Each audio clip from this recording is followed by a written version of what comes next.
Allah Subhanahu wa taala berfirman, "Wa nabluukum bisyarri wal khairi fitnah wa ilaina turja'un." Kullu nafsin dha'iqatul maut, setiap jiwa akan merasakan kematian. Wa nabluukum bisyarri wal khairi fitnah, dan kami akan menguji kalian dengan keburukan dan menguji kalian dengan kebaikan. Dan kepada kamilah kalian akan dikembalikan. Ini sering saya sampaikan bahwasanya jangan dibayangkan oleh kita bahwasanya ujian itu hanyalah kesulitan saja.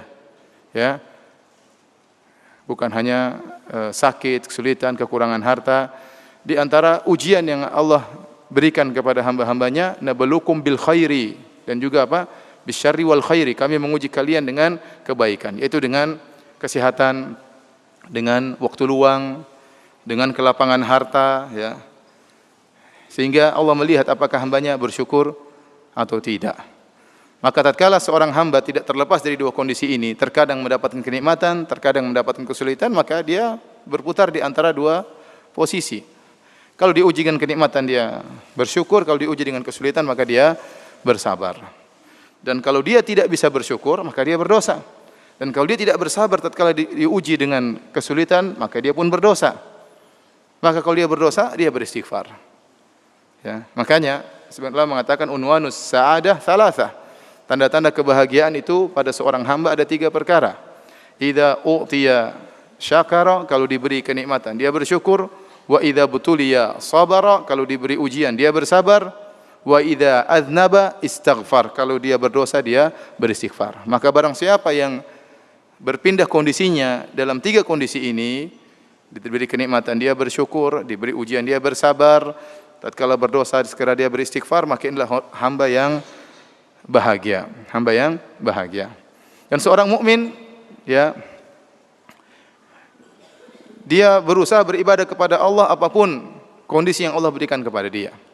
Apakah dalam kondisi lapang ataupun dalam kondisi sempit. Ya.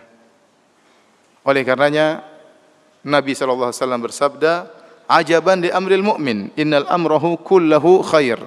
Sungguh menakjubkan perkara seorang mukmin, sungguhnya perkaranya seluruhnya adalah kebaikan, adalah yang terbaik. Wa laysa dzalika illa lil mu'min, dan ini tidak bisa dialami kecuali oleh seorang mukmin.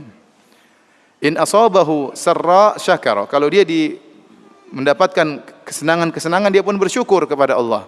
Fa kana khairan lahu, maka yang terbaik baginya. Wa in asabahu ad-dharra, kalau dia ditimpa dengan kesulitan-kesulitan, penderitaan, kesempitan, sabar, maka dia pun bersabar. Fa kana khairan lahu, dan ini adalah terbaik baginya, ya. Ini kondisi seorang mukmin yang sejati. Makanya saya ingatkan kepada diri saya dan kepada para hadirin, ya. Masalah keimanan itu bukan cuma teori. Bukan cuma teori. Masalah tauhid, masalah akidah bukan cuma teori, harus ada prakteknya. Bagaimana seorang kemudian hafal ayat-ayat, hafal hadis-hadis, sering ikut pengajian, tapi ketika ada masalah sedikit dia tidak bersabar. Ada masalah sedikit mudah marah-marah, melemparkan kesalahan kepada orang. Ini namanya cuma sekedar teori, praktek enggak ada. Ya. Maka seorang mukmin yang sungguhnya kalau diberi kenikmatan dia bersyukur. Ada orang sering ikut pengajian tetapi waktunya bersyukur untuk bersedekah, membantu orang lain, tangannya terasa berat, hatinya terasa berat. Ini teorinya pintar, tapi prakteknya tidak ada, ya. Oleh karenanya, seorang berusaha menjadi seorang mukmin yang sungguhnya. Jika diberi kenikmatan dia bersyukur, kalau diberi ujian dia bersabar. Kalau dia bersalah dia beristighfar kepada Allah Subhanahu wa taala. Jadi intinya hamba diuji dengan kebaikan dan diuji dengan keburukan. Ya. Tetapi sebagaimana fitrah manusia, kalau kita diberi ujian oleh Allah dengan kebaikan atau keburukan, mending kita memilih diuji dengan apa? Dengan kebaikan. Disuruh milih jadi orang kaya bersyukur atau orang miskin bersabar, mending jadi apa? Mending kaya bersyukur, ya. Itu fitrah antum, ya. Ustadz juga demikian, ya. Kalau disuruh milih, ya mending saya pilih kaya bersyukur, ya, daripada miskin apa? Bersabar. Dan ini perkataan Mutarrif bin Abdullah rahimahullah, beliau berkata, la an u'afa fa ashkur ahabbu ilayya min an ubtala fa asbir. Saya diberi kelapangan oleh Allah Subhanahu wa taala, dijauhkan dari kesulitan, kemudian saya bersyukur, lebih saya sukai daripada saya diuji kemudian saya bersabar, ya. Tapi jadi masalahnya para hadirin hadirat, ya, kenapa tadi saya katakan ibadah syukur ibadah yang berat?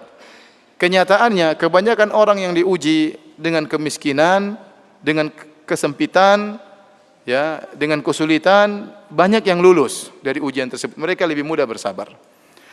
Dan kebanyakan orang yang diuji dengan kekayaan, kelapangan, itu tidak bisa bersyukur.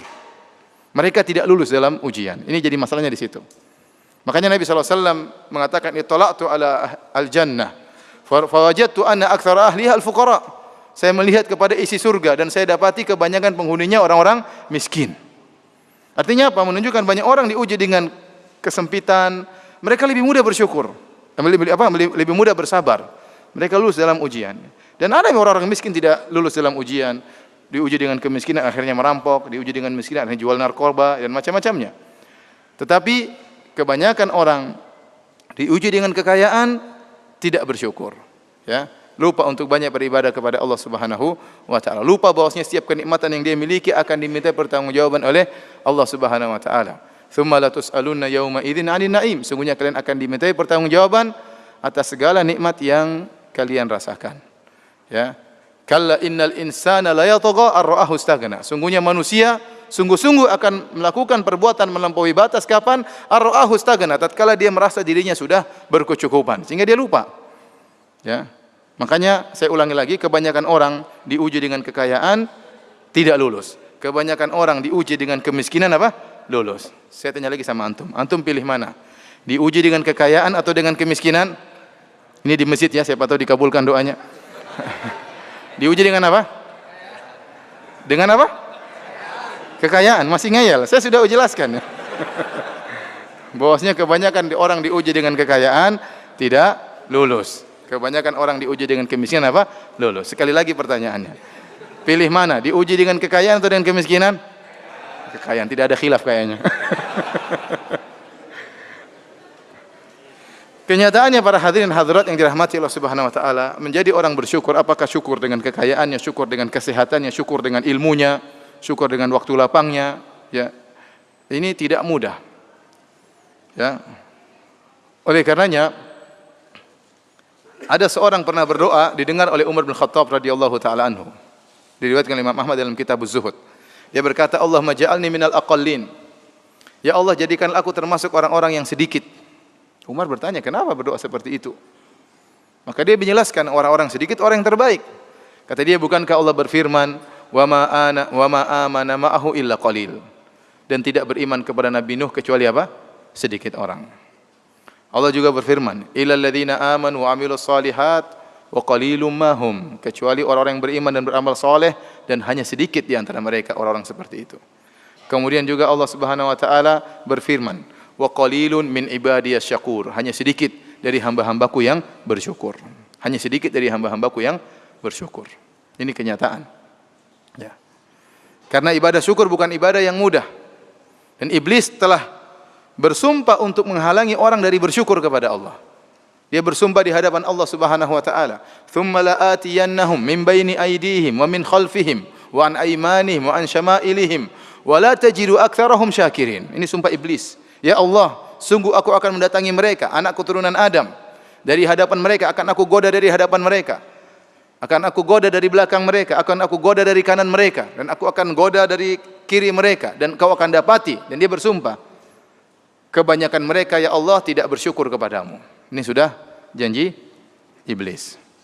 Sehingga sebagian ulama mengatakan seandainya ada ibadah yang luar biasa lebih hebat daripada syukur, maka iblis akan melakukan godaan yang luar biasa. Sampai untuk menghalangi orang bersyukur, iblis menggoda dari segala arah.